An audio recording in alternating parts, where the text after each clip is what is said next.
హిందువులారా, ఈయన అన్వేష్ గాడు సీతామాత పైన, హిందువులపైన, ప్రవచనకర్తలపైన కొవ్వెక్కి ఏం మాట్లాడాడో మీరే చూడండి.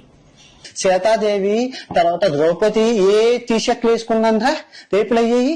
2024లో 30,000 రేపులు అయ్యాయి అఫీషియల్ గా పోలీసు లెక్కల ప్రకారం. అండ్ 2025లో 28,000 రేపులు అయ్యాయి పోలీసుల లెక్కల ప్రకారం. 2026, 2027లో కూడా అవుతుంది. ఎవరు చేస్తున్నారు? ఈ హిందువులు.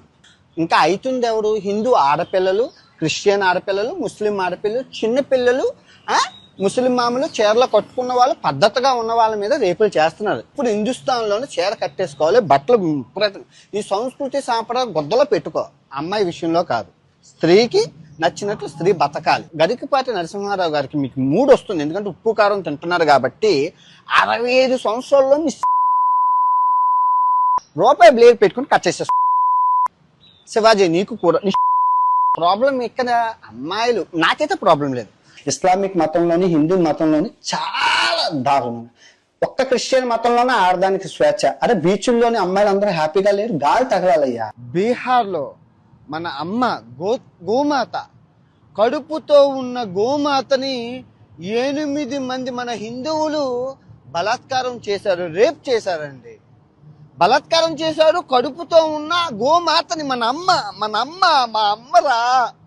ఇంకో విషయం ఏంటంటే, కడుపుతో ఉన్న మేకని ఢిల్లీలోని 6 మంది అబ్బాయిలు రేప్ చేశారు. అది కూడా మన హిందువులే. మన పోనీ ఆవేత మన అమ్మ, మేకను ఏం చేద్దాం? మేక నో అమ్మ.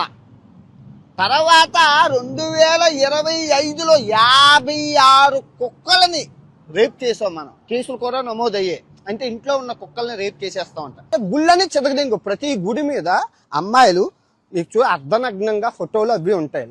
విన్నారుగా వీడి పొగరు.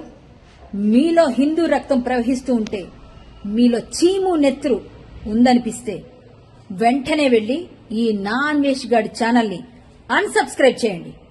ఇది మనం చేయాల్సిన మొదటి కర్తవ్యం. వీడిపైన పంజగుట్ట పోలీస్ స్టేషన్లో కేసు పెట్టడం జరిగింది. వీడు సప్త సముద్రాల అవతల దాక్కున్నా సరే భారత్ తీసుకొచ్చి చెర్లపల్లి జైల్లో చిప్పకూడు తినిపిస్తా. జై శ్రీరామ్.